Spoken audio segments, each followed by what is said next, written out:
I got an overall band score of 8.5 on my IELTS, and I'm here to share some tips and tricks on how you can improve your overall band score. Hi everyone, my name is Rithpanya, and for those of you wondering, I got a 9 for listening, I got a 9 for reading, I got an 8.5 for speaking, and I got an 8 for writing.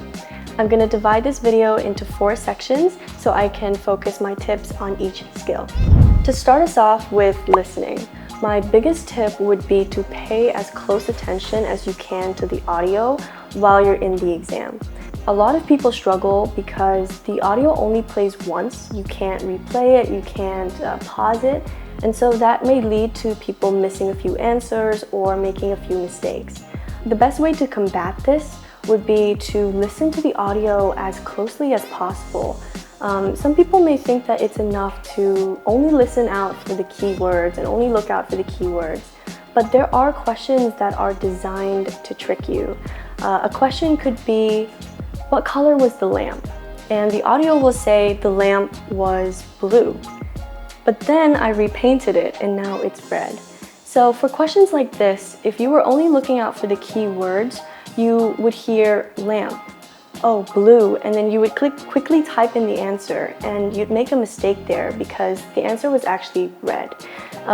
So for cases like this, it's best to listen closely to the audio all the way through to avoid having mistakes. Moving on to reading, I think reading was one of the more difficult skills when I first started. I think what's difficult about it is it tests you on your understanding of paraphrase. Now, paraphrase is using different words to create different sentences or different phrases, but keeping the same meaning. I know that a lot of people find it difficult because they can't find the exact answer for some of the questions in the reading test. And this is because some questions are phrased differently in the questions than it is in the test or in the reading text. So for stuff like this, unless it's a true false or not given question, there is always an answer. It's just phrased differently. So my advice would be to read through the entire text at least once before highlighting keywords or anything. Try to get an overall idea of what the text is trying to say, what each paragraph is trying to say, before just hovering over to find keywords.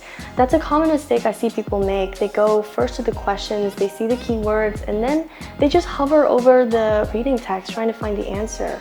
And for some questions, they can't find any at all, and it will create a lot of confusion for you. So the best way to combat it would be read through the text once, try to understand the meaning, and then go on to the answers. That being said, do keep an eye out on the timer because it definitely runs out a lot faster than you think. Thirdly, we have speaking.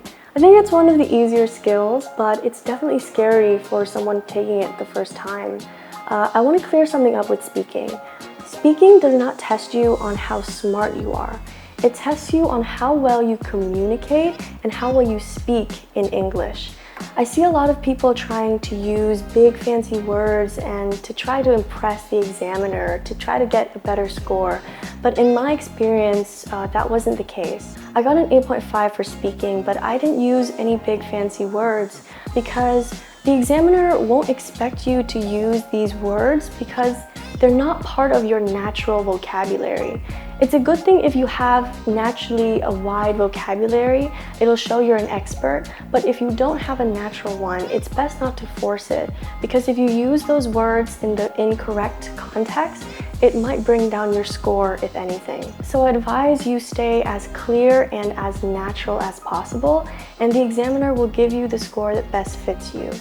Also, if you're looking to score maybe band 7, 8, or 9, the higher bands, something to look out for is the examiner will try to test you on a variety of different topics.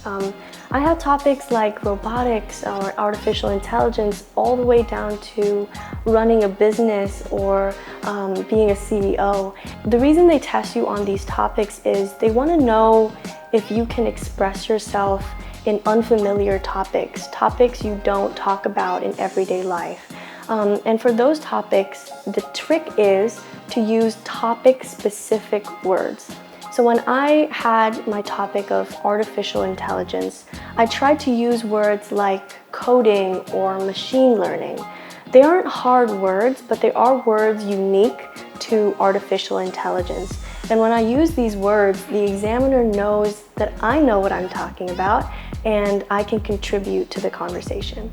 Lastly, we have writing. I think writing might be one of the most difficult sections for a lot of people, and myself included. The difficult part is understanding what each task is asking you. Writing divides into two tasks, task 1 and task 2. And task 1 is where you are tasked with describing information or describing data. You'll be given data in the form of a graph or a table or a map or diagram, anything of the sort. And what you have to do is you have to describe the data as accurately and as clearly as possible. The important thing about this task is you should not include any of your own opinions in the writing. So if you're doing task 1 and you're describing data, don't include whether or not you agree with the data or what you think of the data. You have to accurately summarize the data and make comparisons where relevant. Task 2, however, you must take a side and you must state your opinion. Task 2 is essay writing, and you'll be given a prompt instead of data. And the prompt will be along the lines of you have to agree or disagree with the statement, you have to state the advantages or disadvantages, and the important part about this task is you have to state I agree or I disagree as explicitly and as clearly as possible. Task 2 wants to know how well you can explain your ideas and how you think. So if you agree or you disagree, you have to say it clearly. However, you have to state both sides and you have to bring up an argument for both sides and then take a clear stance. And for both task 1 and task 2, it's best to brainstorm a little bit before you start writing and keep an eye out on the timer. Of course, like any other exam, having a strong foundation is the most important thing. And in IELTS, having a strong foundation in English is so important. So for any of you who are looking to join a good English program or wanting to improve your overall English abilities, Spring Education Center offers great English courses. They have the General English program, the Business English program, and the IELTS preparation course. The good news is, for any students wanting to register via the link above, Spring Education Center offers 30% scholarship. I know it's a lot of work and it might be scary for some of you, but I believe in you. With enough preparation and focus in the right areas, you can achieve the score that you want.